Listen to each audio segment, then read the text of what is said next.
जय हिंद, नमस्कार दोस्तों। इनकलाब जिंदाबाद। गुड मॉर्निंग, सुप्रभात। जुड़ जाइए एक बार सभी। जी बिल्कुल, मोटिवेशनल स्पीच के साथ आज की क्लास का आगाज करते हैं कि हालात की बंजर जमीन फाड़ को निकलूंगा, कि हालात की बंजर जमीन को फाड़ कर निकलूंगा। मैं शोहरत की धूप में नहीं जलूंगा, बस आप साथ निभाए रखिएगा।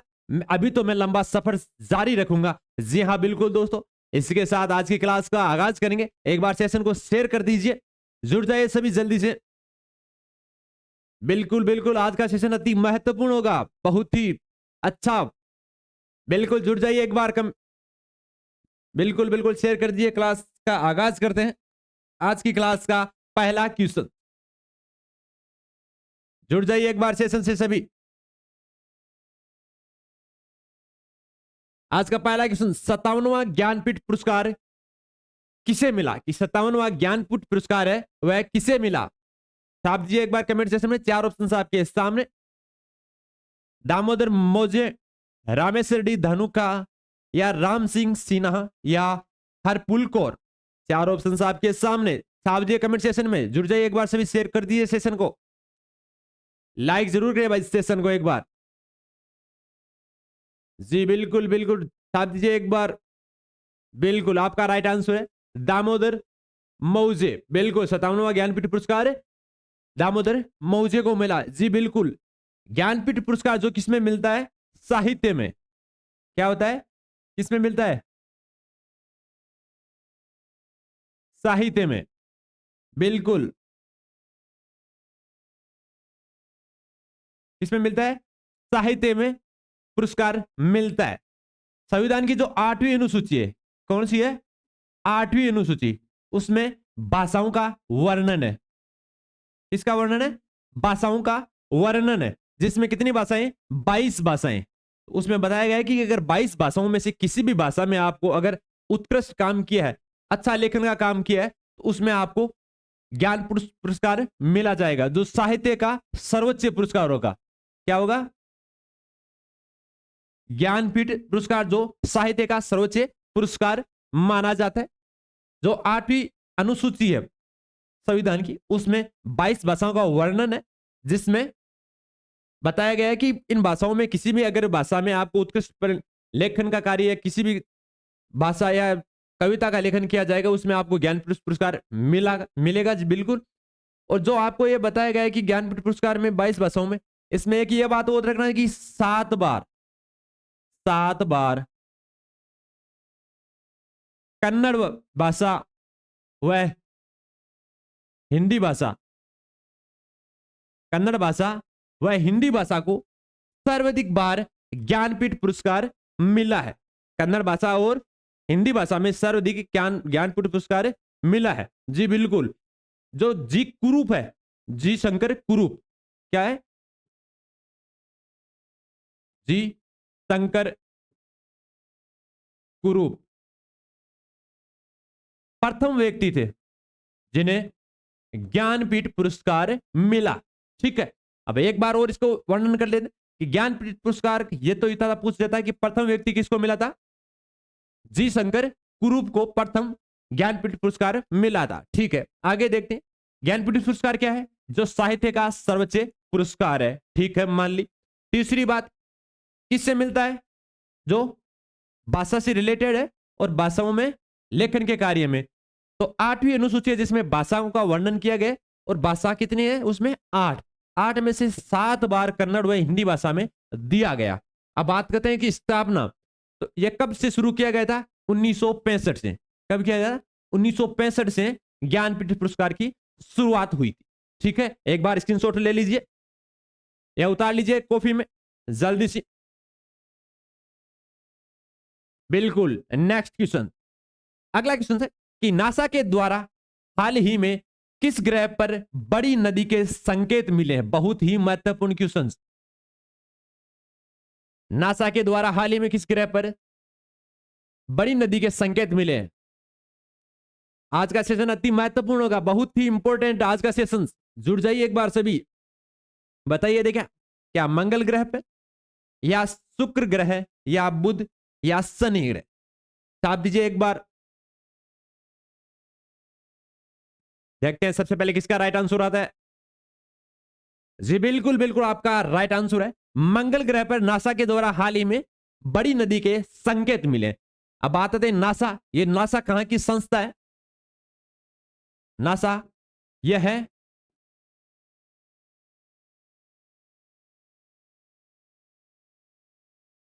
वाशिंगटन डीसी, जो यूए की राजधानी है। कहां की? यूएसए की संस्था है, जिसने अभी हाल ही में संकेत मिले उनको कि मंगल ग्रह पर एक बड़ी नदी के संकेत मिले। बहुत ही महत्वपूर्ण। नेक्स्ट क्वेश्चन, अगला क्वेश्चन है कि उत्तराखंड की पहली वंदे भारत ट्रेन किन दो शहरों के बीच शुरू हुई है।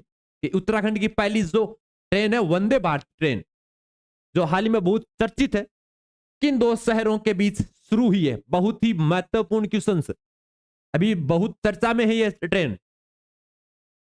जी बिल्कुल बिल्कुल आपका राइट आंसर है। जी बिल्कुल, यह है दिल्ली से देहरादून। कहां से? दिल्ली से देहरादून के मध्य चली थी। इसकी एक खासियत यह है कि यह भारत की सबसे तेज गति से, क्या है?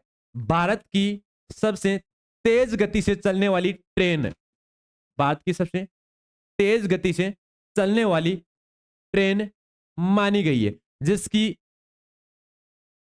180 किलोमीटर प्रति घंटे की स्पीड से बताई गई है गति। कितनी बताई गई है? 180 किलोमीटर प्रति घंटे की स्पीड से। जी हां बिल्कुल दोस्तों। दूसरी खासियत इसकी यह है, इस वंदे भारत ट्रेन की, कि यह है मात्र और मात्र 52 सेकंड में, क्या है? मात्र और मात्र 52 सेकंड में 100 किलोमीटर प्रति घंटे की स्पीड पकड़ लेती है। कितनी? मात्र और मात्र 52 सेकंड में 100 किलोमीटर प्रति घंटे की स्पीड से चल सकती है। मतलब स्पीड 52 सेकंड में 100 किलोमीटर की पकड़ लेती है ये। ठीक है। दूसरी बात, भारत की सबसे तेज गति से दौड़ने वाली भी ट्रेन बन गई है। जी बिल्कुल दोस्तों। तीसरी बात, कहां से है? दिल्ली से देहरादून के मध्य। जी बिल्कुल। अभी जो उड़ीसा में बंदेश्वर का, जहां पे अभी ये ट्रेन हादसा हुआ था, जो रेलवे विभाग का तीसरा सबसे बड़ा जो दुर्घटना क्रेश था, जिसमें बहुत से लोगों की जान गई है और बहुत से लोग दुर्घटना में क्षति हुई है, उनको लॉस पहुंचा है, या जैसा कि कह रहे हैं कि कोमा में चले गए बहुत बंदे। तो उनसे एक बार हमारी यही भगवान से प्रार्थना है कि जल्द से उन बच्चों को, ज्यादातर बच्चे हैं और जो भी इंसान है, सभी को स्वस्थ करे। यही अपनी भगवान से एक बार प्रार्थना है। जी अगली, नेक्स्ट क्वेश्चन, कि हाल ही में टाइम सेंटर के लिए अंतरराष्ट्रीय बुकर पुरस्कार जीता है। कि हाल ही में टाइम सेंटर के लिए अंतरराष्ट्रीय बुकर पुरस्कार जीता है। किसने जीता है? चार ऑप्शन आपके सामने। जॉर्जी गेस्पोडेना नोवा, एडिसन जुकरबर्ग, या थॉमसन डी वेलगा। चार ऑप्शन आपके सामने।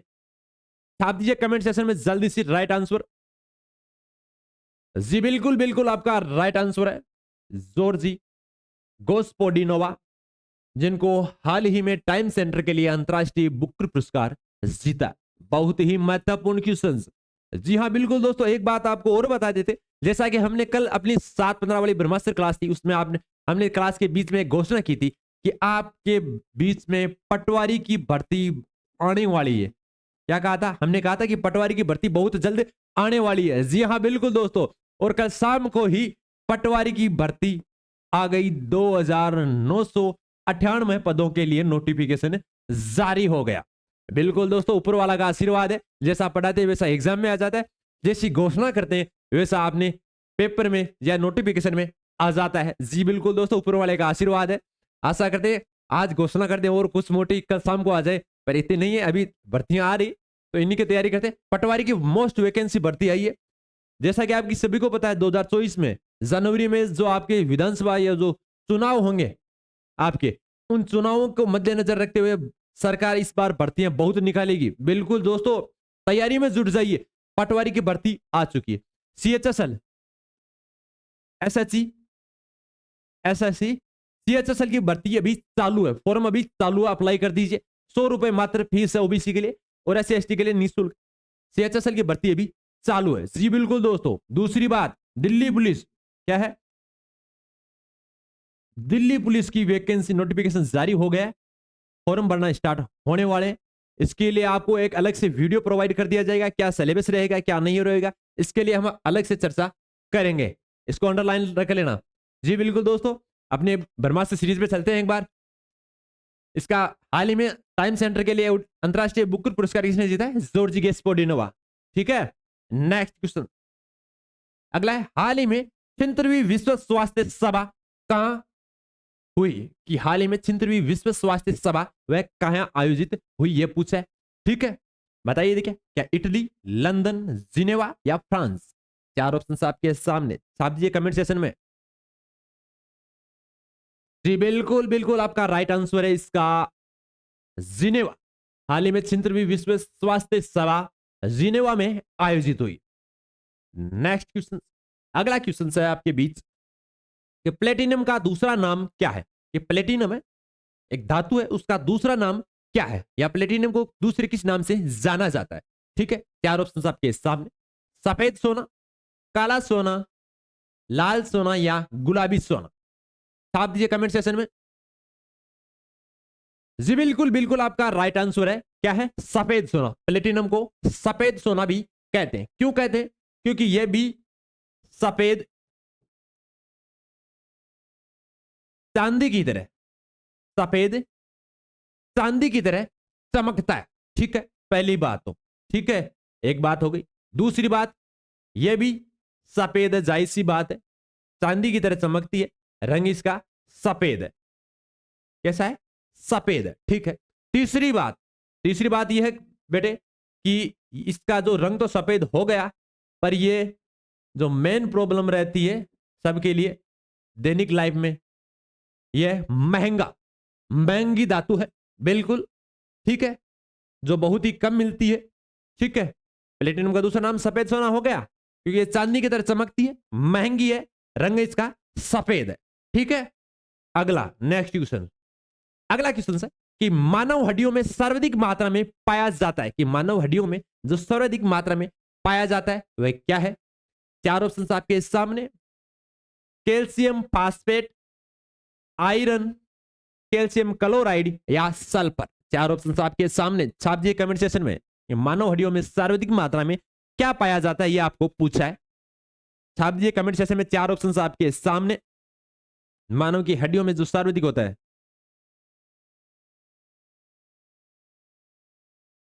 जी बिल्कुल बिल्कुल, आपका राइट आंसर है कैल्शियम फास्फेट, जो मानव की हड्डियों में सर्वाधिक मात्रा में पाया जाता है। दूसरी बात, यह हड्डियों को क्या होता है? कठोरता प्रदान करता है। पहली बात तो क्या होता है? कठोरता प्रदान करता है। ठीक है गुरुजी, मान लिया। दूसरी बात यह है कि जो कैल्शियम फास्फेट है, जो हड्डियों का कठोर ढांचा बोल सकते हैं, कि कठोर ढांचा प्रदान करने में मदद करता है। किसमें? कठोर ढांचा प्रदान करने में। ठीक है, दूसरी मजबूती भी प्रदान करता है। क्या होता है? दूसरी भाषा में ऐसे भी बोल सकते हैं इसको कि मजबूती प्रदान करता है। ठीक है, मान ली कठोरता करता है। तो गुरुजी आप ये बताइए कि सिंपल जो सिंपल ढांचा प्रदान है, जो दृष्टि दोष से नॉर्मल देखा जाए तो नॉर्मल ढांचा होता है, वह कौन प्रदान करता है? केलोजन प्रदान करता है। कौन सा होता है? केलोजन, जो आपको नॉर्मली ढांचा प्रदान करता है। क्या करता है? सिंपली ढांचा प्रदान आपको करता है, या नरम ढांचा बोल सकते हैं। क्या बोल सकते हैं अपन? नरम ढांचा। नरम ढांचा प्रदान कौन करता है? पहले केलोजन। कौन करता है? केलोजन।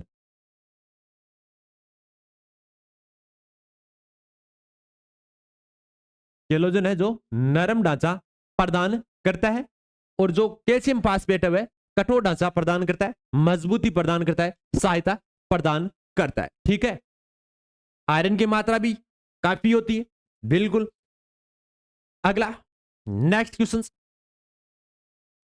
कि सिगरेट लाइटर में कौन सी गैस प्रयोग में आती है? कि सिगरेट लाइटर में कौन सी गैस प्रयोग में आती है, यह आपको पूछा है। चार ऑप्शन, मीथेन, एथेन, ब्यूटेन या प्रोपेन। चार ऑप्शन आपके सामने, एथेन, मेथेन, प्रोपेन या ब्यूटेन, या मेथेन, एथेन, ब्यूटेन, प्रोपेन। बता दीजिए, छाप दीजिए। सिगरेट लाइटर, बिल्कुल बिल्कुल छाप दीजिए एक बार। देखते हैं सबसे पहले किसका राइट आंसर होता है। जी बिल्कुल राइट आंसर आपका ब्यूटेन। क्या है? ब्यूटेन। ठीक है, अब मान ली ठीक है ब्यूटेन है, तो अब इसका थोड़ा सा और विवरण करते कि ब्यूटेन का रासायनिक सूत्र बहुत बार पूछा जाता है इनका। तो रासायनिक सूत्र में आप ये बोल देते हैं कि C4H10 ब्यूटेन का रासायनिक सूत्र होता है। ठीक है, अब बोल देते हैं सर ब्यूटेन होगा या ब्यूटीन हो गया तो क्या होगा, ब्यूटाइन हो गया तो क्या होगा। तीन प्रकार के होते हैं, एल्केन, एल्किन, एल्काइन। वैसा ही होगा, इसमें होगा C4H10 हो गया ब्यूटेन का। अगर ऐसा भी पूछा जाए कि ब्यूटीन का सूत्र क्या होता है, ब्यूटीन का सूत्र क्या होगा, वो होगा C4H8। ठीक है, और ब्यूटाइन का क्या होगा, वो होगा C4H6। ठीक है, अब इसमें तीन प्रकार के होते हैं। स्टार्ट कहां से होता है, मैथ से। सबसे पहले जन्म में कौन सी होती है, माँ, तो मैथ से हो, meth, eth, prop, meth, eth, prop, but, hex, hexane, octane, octane, nonane, decane, वैसे क्रम चलता रहता है। फिर इनके आगे तीन प्रकार से इनको डिवाइडेशन किया गया, एल्केन, एल्किन, एल्काइन। या आप उन दूसरी भाषा में बोल रहे हैं तो इसको एन, इन और आइन, एन, इन, आइन, तीन प्रकार इनके आगे जुड़ता है। अगर इसका वैसे सूत्र होता है CnH2n+2। ये तो हो गया एन का, मतलब सी का एन, यहां चार हो गए, H2n मतलब इसका अपोजिट डबल, डबल एन, दो से गुणा कर दिया, चार को हो गया 8, प्लस 2 हो गया तो हो गया 10। तो ये तो हो गया एन का। ठीक है, इन का क्या हुआ, इन में क्या होगा, इन में यहां पे +2 हट जाएगा, सीधा ही 2n होगा। तो एन का क्या हो गया, C4H8 डबल हो गया सीधा, ये हो गया एन का। और आयन बचा तीसर, तो आयन का क्या होगा, आयन का होगा CnH2n-2, क्या होगा, -2। तो इसमें Cn, n की जगह 4 हो गया, यहां पे कितना हुआ 8 - 2 तो कितना हुआ 6, 6 में कितना हुआ C4H6 हो गया। ब्यूटेन, ब्यूटीन और ब्यूटाइन, एन, इन, आइन, तीन प्रकार से सभी के लिए हो सकता है, मेथेन के लिए, एथेन के लिए, प्रोपेन के लिए, सब में यही क्रम चलेगा। 4 नंबर है मतलब ब्यूटेन, 4 नंबर पे कौन सा है, ब्यूटेन, 3 नंबर पे प्रोपेन या प्रोप, 2 पर एथ, 1 पर मेथ। ठीक है, बिल्कुल। अगला क्वेश्चन, अगला क्वेश्चन है कि पोटेशियम की खोज किसने की थी, कि पोटेशियम की खोज किसने की थी। बहुत बार पूछा जाता है क्वेश्चन, बहुत बार पूछा जाता है क्वेश्चन है, किसने की थी, हम्पी डेवी, वाटसन, डेविसन या केवेंडिस। चार ऑप्शन आपके सामने, छाप दीजिए कमेंट सेक्शन में। देखते हैं सबसे पहले राइट आंसर किसका आता है। पोटेशियम की खोज बहुत बार एग्जाम में पूछा गया क्वेश्चन से। जी बिल्कुल बिल्कुल आपका राइट आंसर है, किसने की थी, हम्पी, हम्पी डेवी ने पोटेशियम की खोज की थी। ठीक है, नेक्स्ट क्वेश्चन कि फलों का मधुर स्वाद किसके कारण होता है। अपन कहते हैं कि ये फल बहुत मीठा है, बिल्कुल बिल्कुल कहते हैं हम। दुनिया वाले क्या क्या कहते हैं, किसी का कुछ हम कह नहीं सकते, जितने में उतनी बात। बिल्कुल दुनिया बड़ी बहरम है, बिल्कुल बिल्कुल बहरम तो है ही। जैसे सामान खरीदने, फल खरीदने जाते हैं, जैसे दुकान पर सब्जी सब्जी वाले या फल वाले दुकान पर जाते हैं तो बोलते हैं कि अंगूर खरीदना है हमें, पर मीठा होना चाहिए। ठीक है, और उसी अंगूर को घर पर जाकर नमक लगाकर खाते हैं। तो दुनिया वालों की परवाह ना करें। बिल्कुल, बताइए एक बार क्वेश्चन पे आए, फलों का मधुर स्वाद किसके कारण होता है, ग्लूकोज, फ्रेक्टोज, माल्टोज या सुक्रोज।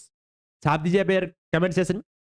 फलों का जो मीठा स्वाद होता है, बिल्कुल बिल्कुल जितने इंसान मीठा होगा उतना ही उसको निचोया जाएगा। बिल्कुल बिल्कुल बिल्कुल, इसका राइट आंसर आप छाप दीजिए एक बार, फ्रेक्टोज। फलों का मधुर स्वाद होता है फ्रेक्टोज के कारण। ठीक है, नेक्स्ट क्वेश्चन कि नाइलोन क्या है, कि नाइलोन है वह क्या है। चार ऑप्शन आपके सामने, रासायनिक रेशे, भौतिक रेशे, कृत्रिम रेशे या इनमें से कोई नहीं। चार ऑप्शन आपके सामने।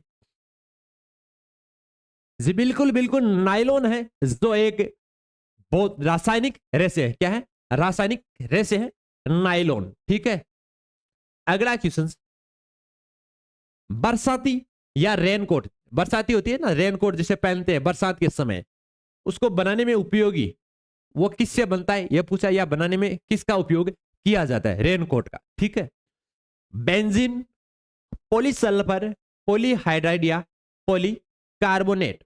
सबको पता होगा, बरसात का दौर चल रहा है, सबको पता ही है, सब यूज करते होंगे रेनकोट, तो बाइक पर चलाते समय पहनते होंगे। बिल्कुल बिल्कुल आपका राइट आंसर जी हाँ, पॉलीकार्बोनेट बरसाती कोट या बरसाती या रेनकोट बनाने में काम में लिया जाता है। ठीक है, नेक्स्ट क्वेश्चन, कि खाने को पदार्थ या खाने को पदार्थ को पैक करने में उपयोगी, बता दीजिए एक बार कमेंट सेक्शन में कि खाने के जो पदार्थ है उसको पैक करने में किसका प्रयोग किया जाता है, यह आपको पूछा है। छाप दीजिए एक बार कमेंट सेक्शन में। पॉलीएथिलीन, पॉलीब्यूटीन, एसिटिलीन या इनमें से कोई नहीं। छाप दीजिए एक बार कमेंट सेक्शन में। खाने के पदार्थ को पैक करने के लिए किसका उपयोग किया जाता है? पॉलीएथिलीन, पॉलीब्यूटीन, एसिटिलीन या इनमें से कोई नहीं। छाप दीजिए एक बार कमेंट सेक्शन में। खाने के पदार्थ को पैक करने के लिए, जी बिल्कुल बिल्कुल आपका राइट आंसर है, क्या है? पॉलीएथिलीन है, उसका उपयोग किया जाता है। जो खाने के पदार्थ होते हैं, जैसा हमने अलग अलग होता है, जैसे हम ऑर्डर करते हैं किस खाने का, तो जिसको पैक किया जाता है, तो पैक किसके साथ किया जाता है? पॉलीएथिलीन के साथ उसको पैक किया जाता है, ताकि वो जो पदार्थ है, खाने योग्य पदार्थ है, चाहे कुछ भी हो, चाहे बर्गर पिज्जा जो भी आप ऑर्डर करते हो, उसको पैक करने के लिए वो खराब ना हो, इसके लिए पॉलीएथिलीन का प्रयोग किया जाता है। ठीक है, नेक्स्ट क्वेश्चन, ग्रेफाइट का अपेक्षिक घनत्व होता है, ग्रेफाइट का जो अपेक्षिक घनत्व है वह होता है, ये आपको पूछ, इसके बारे में चर्चा करेंगे। बता दीजिए पहले तो ग्रेफाइट का जो अपेक्षिक घनत्व है, बताइए कितना? 2.2, 2.4, 3.2 या 3.5? बता दीजिए एक बार कमेंट सेक्शन में, छाप दीजिए राइट आंसर कि ग्रेफाइट का जो अपेक्षिक घनत्व है वह कितना होता है। बिल्कुल बिल्कुल इसका राइट आंसर होगा 2.2। बहुत बार पूछा जाता है एग्जाम, जो भी आपको क्वेश्चन पढ़ाया जाता है वह सभी प्रतियोगी परीक्षाओं के लिए अति महत्वपूर्ण है।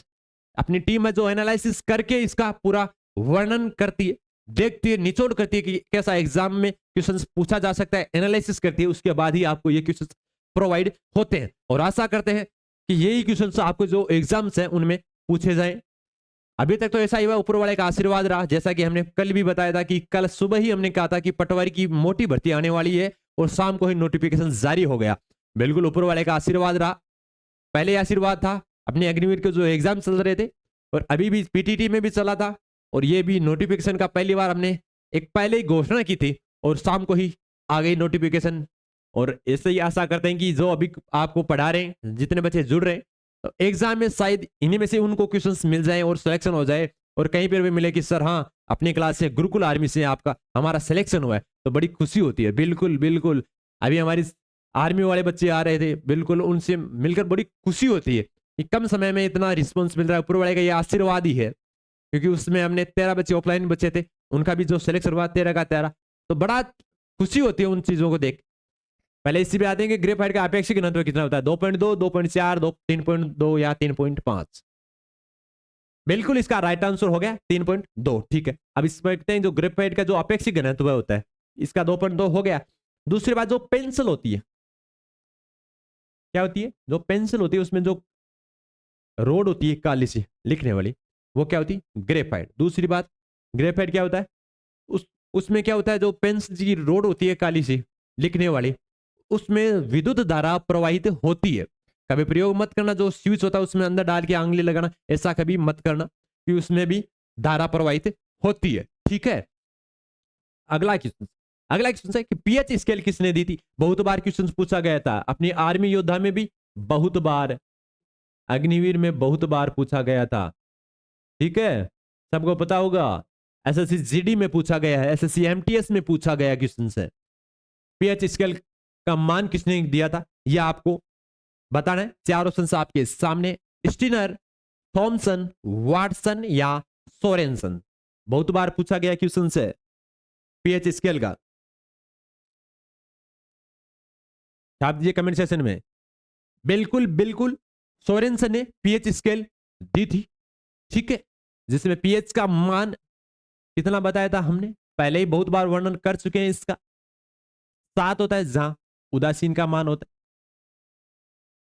ठीक है। इधर वाला क्या होगा, 0 से 7 वाला वो तो हो गया अम्ल, और 7 से 14 वाला हो गया सार। क्या हो गया, सार, ठीक है।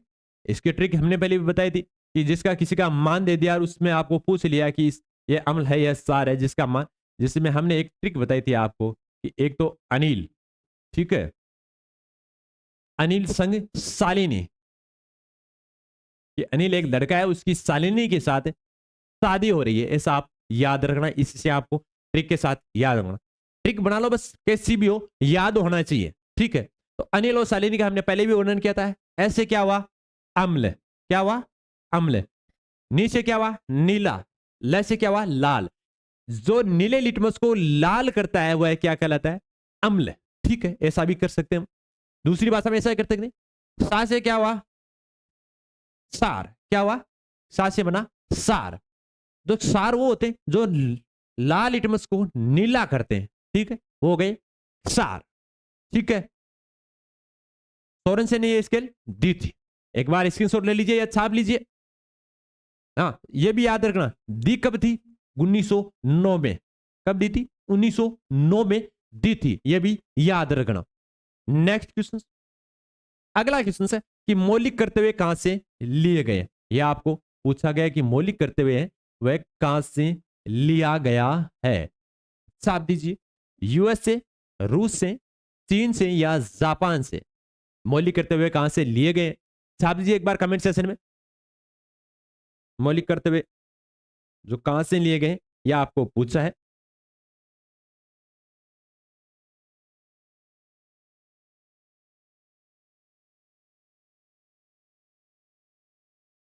बिल्कुल बिल्कुल इसका राइट आंसर होगा रूस से।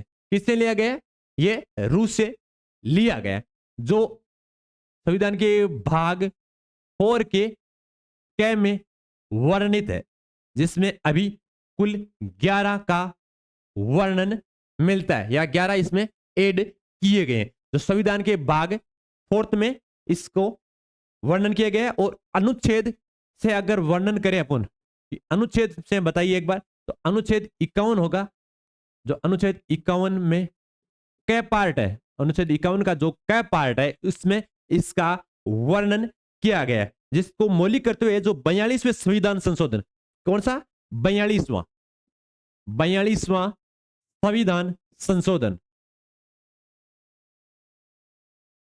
42वें संविधान संशोधन के तहत, यह बताइए पहले 42वां संविधान संशोधन कब हुआ था, 1976 में। यह भी बहुत बार पूछा जाता है। तो 1976 में 42वां संविधान संशोधन 1976 के तहत इसको मौलिक करते हुए को संविधान में रूस से लिया गया था, रूस से या जोड़ा गया था, जिसका वर्णन अनुच्छेद 51 क में इसका वर्णन मिलता है। और अगर भाग से देखें तो भाग 4 के में इसका वर्णन है। और कुल कितने हैं, 11, ठीक है। 4 क्वेश्चन हो गए। यह भी पूछा जाता है कि 42वां संविधान संशोधन कब हुआ, 1976 में, जिसमें क्या संविधान हुआ था, जिसमें यह बताया था कि मौलिक कर्तव्यों को जोड़ा गया था, रूस से लिया गया था, भाग 4 क में इसका वर्णन है, और अनुच्छेद 51 क में है इसका, ठीक है। अगला क्वेश्चन है कि झंडा समिति के अध्यक्ष कौन है, कि झंडा समिति है उसके अध्यक्ष कौन है। भीमराव अंबेडकर, जवाहरलाल नेहरू, जेबी कृपलानी या राजेंद्र प्रसाद। छाप दीजिए एक बार कमेंट सेक्शन में जल्दी से। झंडा समिति के, बिल्कुल बिल्कुल झंडा समिति का बहुत बार पूछा जाता है, इंपॉर्टेंट क्वेश्चन है सारे के सारे इंपॉर्टेंट क्वेश्चन है। बिल्कुल, जो झंडा समिति है उसके अध्यक्ष थे वो कौन थे, जेबी कृपलानी। और जो भीमराव अंबेडकर से रिलेटेड एक बार हर बार पूछा जाता है लगभग, प्रारूप समिति के, किसके, प्रारूप समिति के, प्रारूप समिति के अध्यक्ष कौन थे, भीमराव अंबेडकर, जिन्होंने संविधान लिखने में बहुत महत्वपूर्ण भूमिका थी, जी बिल्कुल। और संविधान को लिखने में कितना समय लगा था यह भी बहुत बार पूछा जाता है। ठीक है, तो कितना लगा था? 2 वर्ष 11 माह और 18 दिन। भारत के लीजेंड जिन्होंने 2 वर्ष 11 माह 18 दिन में भारत का जो संविधान लिखा गया था, और प्रारूप समिति के अध्यक्ष थी भीमराव अंबेडकर थे। झंडा समिति के अध्यक्ष जेबी कृपलानी थे। ठीक है, नेक्स्ट क्वेश्चन कि भारत में आर्थिक नियोजन कब प्रारंभ हुआ? कि भारत में जो आर्थिक नियोजन है वह कब प्रारंभ हुआ था? 4 ऑप्शन आपके सामने। 1 जून 2010, 1 अप्रैल 1951, या 1 जनवरी 1952, या 1 मार्च 2015। 4 ऑप्शन आपके सामने। भारत में आर्थिक नियोजन कब प्रारंभ हुआ? आप दीजिए एक बार कमेंट सेशन में। देखते हैं सबसे पहले किसका राइट आंसर था। 1 जून 2010, 1 अप्रैल 1951, 1 जनवरी 1952, या 1 मार्च 2015। बिल्कुल बिल्कुल आपका राइट आंसर है 1 अप्रैल 1951 को भारत में आर्थिक नियोजन प्रारंभ हुआ था। नेक्स्ट क्वेश्चन कि भारत की पहली मानव विकास रिपोर्ट कब जारी हुई? भारत की जो मानव विकास रिपोर्ट है वह पहली बार कब जारी हुई? अप्रैल 2002, जून 2002, या मार्च 2002, या जुलाई 2002। छाप दीजिए एक बार कमेंट सेशन में। देखते हैं सबसे पहले किसका राइट आंसर आता है। बिल्कुल बिल्कुल इसका राइट आंसर होगा अप्रैल 2002, जो भारत की पहली मानव विकास रिपोर्ट जारी हुई थी। ठीक है, आज का लास्ट क्वेश्चन, आज का जो लास्ट क्वेश्चन है वह है यह कि जो तुलबुल परियोजना किस नदी पर स्थित है? कि तुलबुल परियोजना है वह किस नदी पर स्थित है? रावी पे, गंगा पे, सतलज पे, या दामोदर पे? बहुत ही इंपॉर्टेंट क्वेश्चन एग्जाम में बहुत बार पूछा गया। छाप दीजिए इसका एक बार कमेंट सेक्शन में सभी। बिल्कुल कमेंट सेक्शन में जरूर आंसर दीजिए जो भी आपको पता है। राइट आंसर हम आपको बता देंगे। आपको अगर अंदाज भी है या तुक्का भी लगाते हो तो एक बार लगा के देखो देंगे। इसमें बहुत इंपॉर्टेंट क्वेश्चन है। तुलबुल परियोजना बहुत बार पूछी गई है। बिल्कुल बिल्कुल राइट आंसर मेरे बच्चे, बिल्कुल सतलज पे। किस पे? सतलज पे। बिल्कुल दोस्तों, इसी के साथ आज के सेशन को यहीं पे समाप्त करते हैं। आपसे इजाजत चाहते हैं और आशा करते हैं आपका आज का जो सेशन बहुत अच्छा रहा। जैसा कि हमने पहले ही कहा था, जो आने वाली जो वैकेंसी है उनके लिए भी एक बड़ी खुशखबरी है। दिल्ली पुलिस के लिए भी उनके लिए बहुत बड़ी वैकेंसी आने वाली है। और जो हमने पटवारी की कहा था, पटवारी की कल सुबह ही कहा था, हमने पहले भी बता दिया था। पटवारी के लिए हमने कल सुबह ब्रह्मास्त्र सीरीज में कहा था और शाम को नोटिफिकेशन जारी हो गया। तो उसके लिए भी सभी बच्चे एक बार लग जाइए तंदुरुस्ती के साथ। बिल्कुल दोस्तों, इसी के साथ हम आपसे इजाजत चाहते हैं। जय हिंद, वंदे मातरम, इनकलाब जिंदाबाद।